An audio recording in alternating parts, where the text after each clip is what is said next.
कहानी का शीर्षक है सबसे बड़ा पुण्य। प्लीज सब्सक्राइब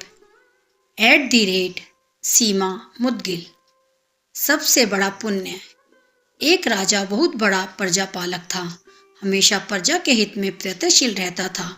वह इतना कर्मठ था कि अपना सुख ऐशो आराम सब छोड़कर सारा समय जन कल्याण में ही लगा देता था।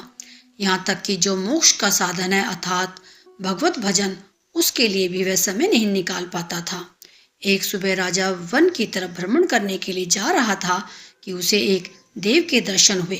राजा ने देव को प्रणाम करते हुए उनका अभिनंदन किया और देव के हाथों में एक लंबी चौड़ी पुस्तक देकर उनसे पूछा, महाराज, आपके हाथ में यह क्या है? देव बोले, राजन, यह हमारा बही खाता है जिसमें सभी भजन करने वालों के नाम है। राजा ने निराशा युक्त भाव से कहा, कृपा देखिए तो इस किताब में कहीं मेरा नाम भी है या नहीं। देव महाराज किताब का एक एक पृष्ठ उलटने लगे, परंतु राजा का नाम कहीं भी नजर नहीं आया। राजा ने देव को चिंतित देखकर कहा, महाराज, आप चिंतित ना हो, आपके ढूंढने में कोई भी कमी नहीं है। वास्तव में ये मेरा दुर्भाग्य है कि मैं भजन कीर्तन के लिए समय नहीं निकाल पाता और इसीलिए मेरा नाम यहाँ नहीं है। उस दिन राजा के मन में आत्मग्लानि सी उत्पन्न हुई, लेकिन इसके बावजूद उन्होंने इसे नजरअंदाज कर दिया और पुनः परोपकार की भावना लिए दूसरों की सेवा करने में लग गए। कुछ दिन बाद राजा फिर सुबह वन की तरफ टहलने के लिए निकले तो उन्हें वही देव महाराज के दर्शन हुए। इस बार भी उनके हाथ में एक पुस्तक थी। इस पुस्तक के रंग और आकार में बहुत भेद था और यह पहले वाली से काफी छोटी भी थी। राजा ने फिर उन्हें प्रणाम करते हुए पूछा, महाराज, आज कौन सा बही खाता आपने अपने हाथों में लिया हुआ है?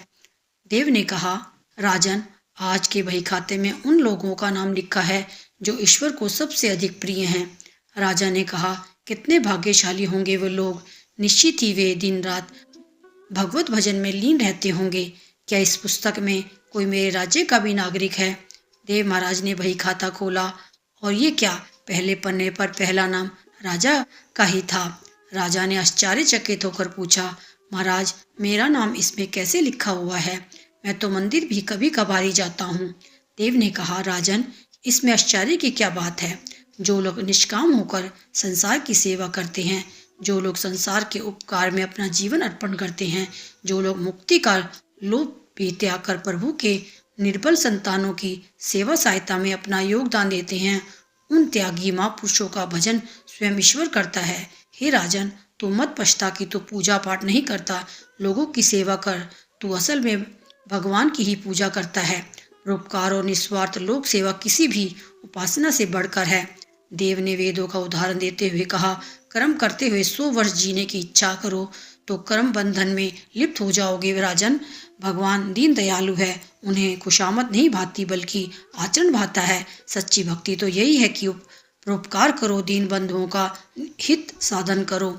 अनाथ, विधवा, किसान व निर्धन आज अत्याचारियों से सताए जाते हैं, इनकी यथाशक्ति सहायता और सेवा करो, यही परम भक्ति है। राजा को आज देव के माध्यम से बहुत बड़ा ज्ञान मिल चुका था और अब राजा भी समझ गया कि परोपकार से बड़ा कुछ भी नहीं है और जो परोपकार करते हैं वही भगवान के सबसे प्रिय होते हैं। मित्रों, जो व्यक्ति निस्वार्थ भाव से लोगों की सेवा करने के लिए आगे आते हैं, परमात्मा हर समय उनके कल्याण के लिए यत्न करता है। हमारे पूर्वजों ने कहा भी है, परोपकाराय पुण्याय भवति, अर्थात दूसरों के लिए जीना, दूसरों की सेवा को ही पूजा समझकर कर्म करना, परोपकार के लिए अपने जीवन को सार्थक बनाना ही सबसे बड़ा पुण्य है। और जब आप भी ऐसा करेंगे तो स्वतः ही आप वह ईश्वर के प्रिय भक्तों में शामिल हो जाएंगे। आपसे निवेदन है कि कृपया हमारे चैनल @सीमा मुदगिल को लाइक एवं सब्सक्राइब कीजिए और नई नई कहानियाँ पढ़िए, देखिए और सुनिए।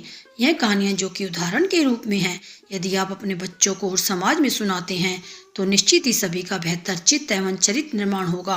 आपका बहुत बहुत धन्यवाद। आपकी सेवा में सीमा मुदगिल।